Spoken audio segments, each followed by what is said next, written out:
Hey, this is attorney Elizabeth Potts Weinstein. Today we're going to talk about how to pick a state to form your business in if your business has multiple owners who live in different states.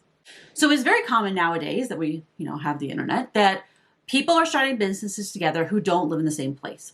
And if you live in two different states, you have to kind of figure out, where are we going to actually form this business?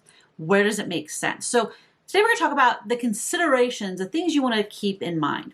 Now, first, you want to think about what kind of legal entity you're going to have for your business, because the default, if you don't do anything, if you don't form an LLC or corporation, the default is a general partnership, which is bad for many reasons.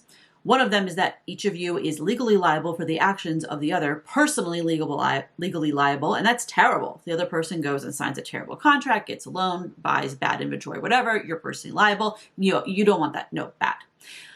Also, if you have a general partnership, it actually is a partnership in both states where the owners are. And that's just a mess. You don't need that, okay? Let's try to simplify things. And so what you're going to do to simplify things a little bit versus a partnership is you're going to form an LLC or corporation.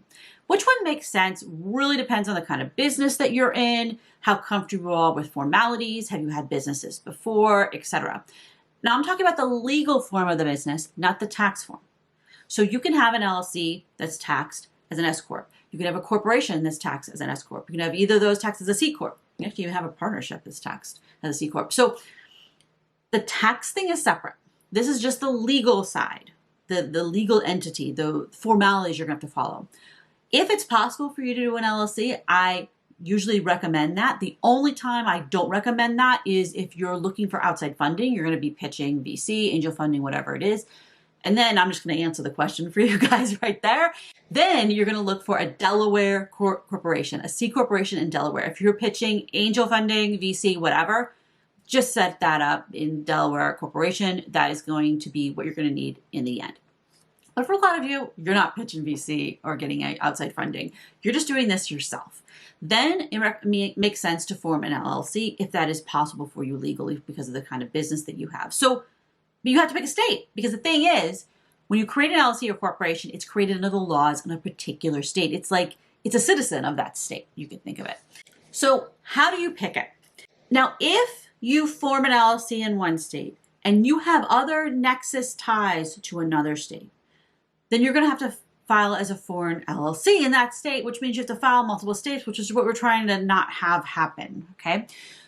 You may need to end up doing that anyway, but if it is possible, if we can pick a state where you can form the LLC there and you don't have to do filings in a whole bunch of other places as well. So what should you think about?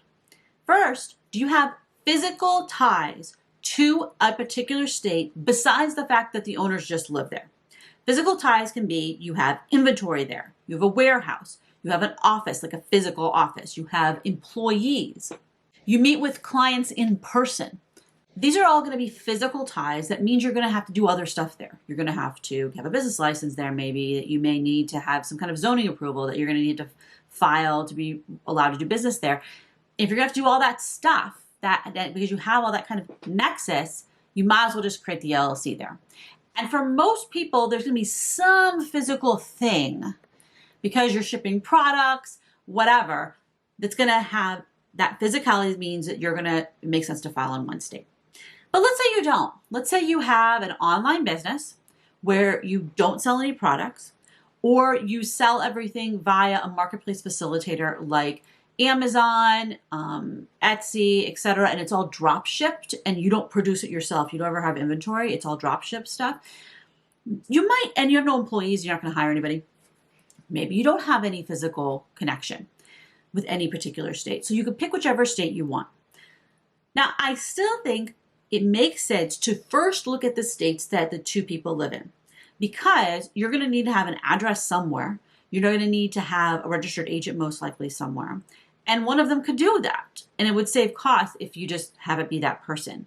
Also, if they're local, they can handle any local things. It'll just be easier. If there's anything that needs to be done in person, they'll be in the same time zone, etc. Now, maybe both those states are terrible for some reason or another. Maybe they're really, really expensive to do filings in, etc. Or maybe they're just about the same. So if the owners are in two different states, And there's no physical connection, so we can pick either. How do you kind of break the tie?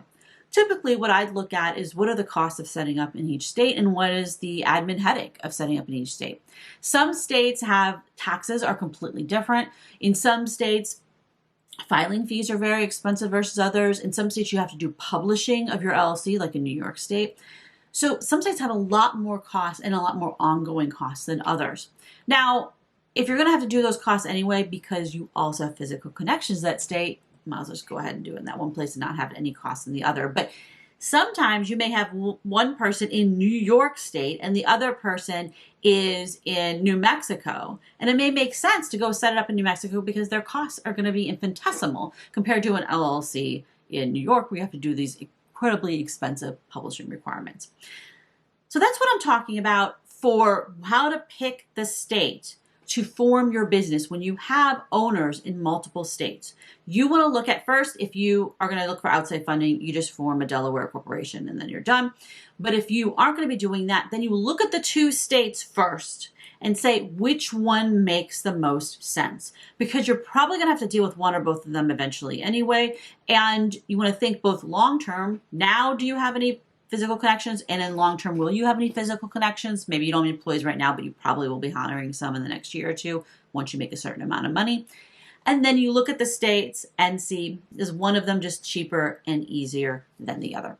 Again, this is attorney Elizabeth Potts-Weinstein. If you have any questions about what we talked about today, feel free to post them in the comments below and I'll try to point you in the right direction. Thumbs up if you found this video helpful and subscribe if you like any more videos like this. Thanks a lot for watching. Bye-bye.